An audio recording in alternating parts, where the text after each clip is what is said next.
Bem-vindos ao Albergue! Eu sou a Lid. E eu sou a Edilane. Esse é o Albergue no Teatro. E hoje nós vamos falar sobre a peça Visceral.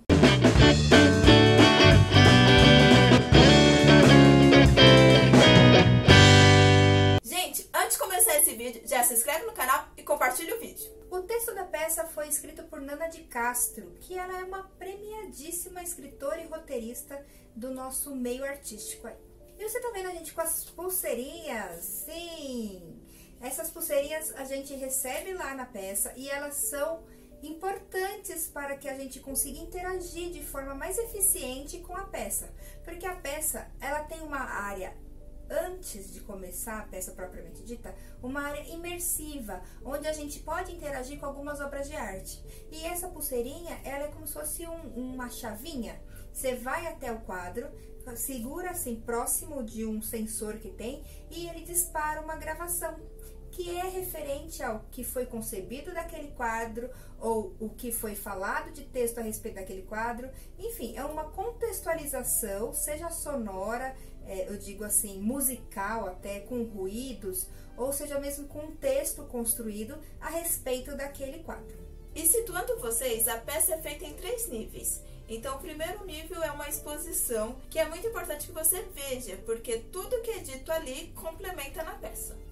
Isso é logo no térreo, mas a gente vai se aprofundando na peça.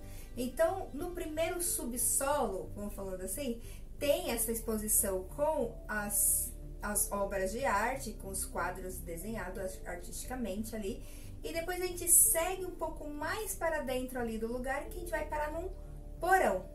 E é nesse porão que a peça propriamente dita se desenrola.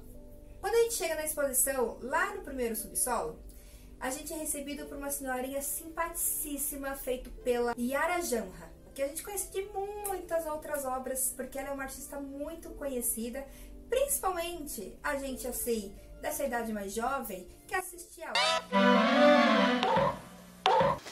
Porque não tinha nenhuma sujeira de outra cor. Eu lavo a mãos todo dia. E ela tá nos oferecendo coxinhas. Então você fica à vontade, pode pegar, é coxinha de verdade, pode comer, fica tranquilo. Ali não é de enfeite, não é cenográfico e ela fica oferecendo o tempo todo coxinhas, coxinhas.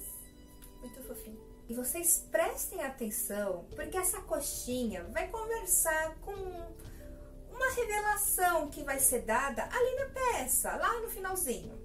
Se você for um pouquinho mais espertinho, no começo já pega.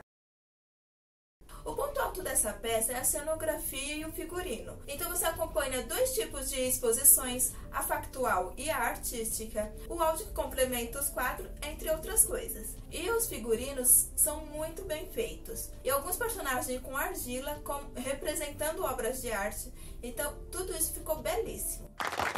Apesar de ter sido realmente muito bonita e muito bem feita, teve uma parte que deixou a desejar, que foi a parte das projeções. Então as projeções elas ficaram ótimas para as pessoas que estavam à frente do palco, vamos dizer assim, que não tem palco propriamente dito, e quem estava no lado direito. Agora, quem estava do lado esquerdo, que foi justamente o nosso lado, não dava para ver nada do que estava acontecendo na projeção.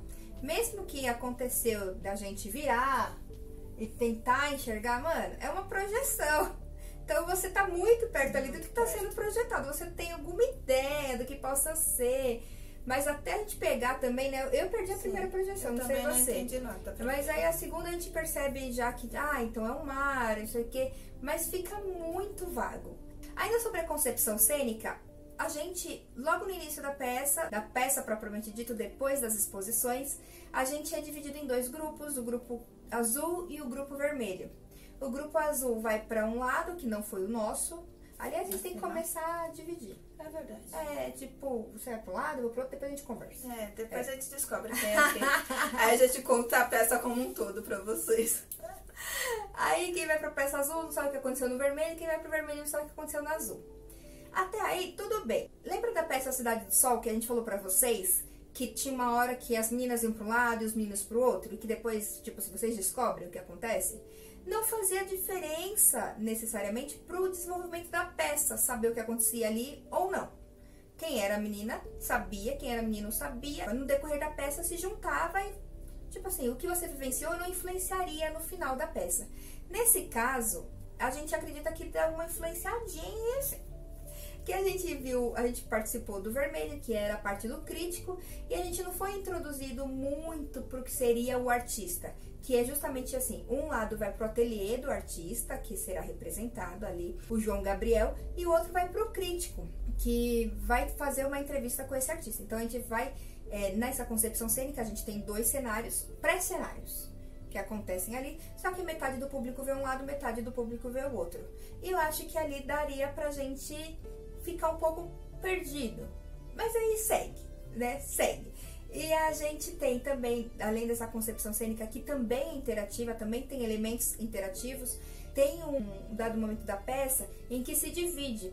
Um pessoal fica na parte de cima, como se fosse num mezanino ali, e um pessoal na parte de baixo. Esse jogo teatral de mesclas de plano, que a gente já falou pra vocês algumas vezes, sempre é muito legal, porque sai daquele comum, daquela mesmice que a gente tá habituado, ou quando a gente vai no palco italiano a gente só vê aquilo ali, ou quando a gente tá na arena a gente só vê em volta. Nesse não, a gente tinha esse plano e tinha aquele. E também tem uma determinada hora que também tem o plano baixo, então fica o plano baixo, médio, alto e altíssimo, e fica muito legal.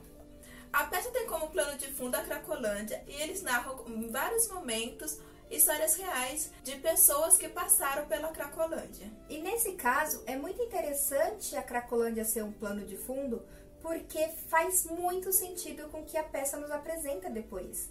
Como, sem dar spoiler pra vocês, mas como que uma pessoa da Cracolândia passa a ser tão marginalizada que ela passa a não fazer mais falta. E por isso ela consegue ser cooptada por uma situação em que ela não tem mais saída, que vocês vão descobrir assistindo a peça. E ele faz um paralelo também sobre o fato de que as pessoas sempre falam de que quando você vai na Cracolândia parece que são um bando de zumbis. Então, lá eles fazem um paralelo com isso que fica bem interessante.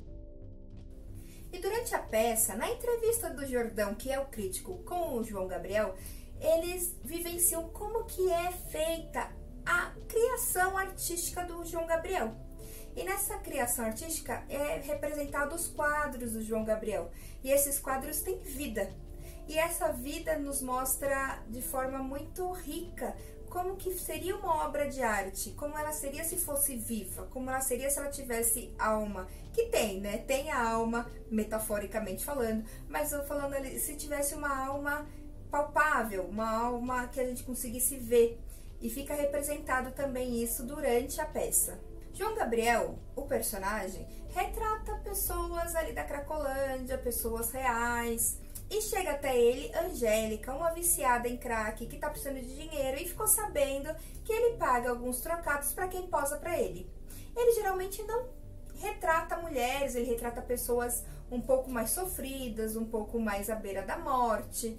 Ele ali reluta um pouco, mas ele se sente atraído por aquela pessoa. De que forma que ele se sente atraído? Por que ele se interessou em retratar aquela pessoa? Enfim, ela se torna uma obra artística dele. E quando faz-se essa obra, né, quando nos é representada essa obra, fica uma imagem incrível e fica muito bem feito, fica muito plástico mesmo, fica como se pudesse naquele momento realmente um artista vir e desenhar, conseguir conceber aquela obra de arte, que ficou muito legal. Além disso, a peça se une com as outras obras que estão circulando no decorrer da peça. Então, é como se fosse todas as obras juntas numa obra só. É como se fosse uma obra final. Sim. Então é isso, pessoal. Obrigada por ter nos assistido até aqui. Se inscreva no nosso canal, curta o vídeo e compartilha para todo mundo. E também tem nossas redes sociais, Facebook, Twitter, Instagram, tudo @alberg72. Como a gente sempre fala por aqui, vá ao teatro! Tchau!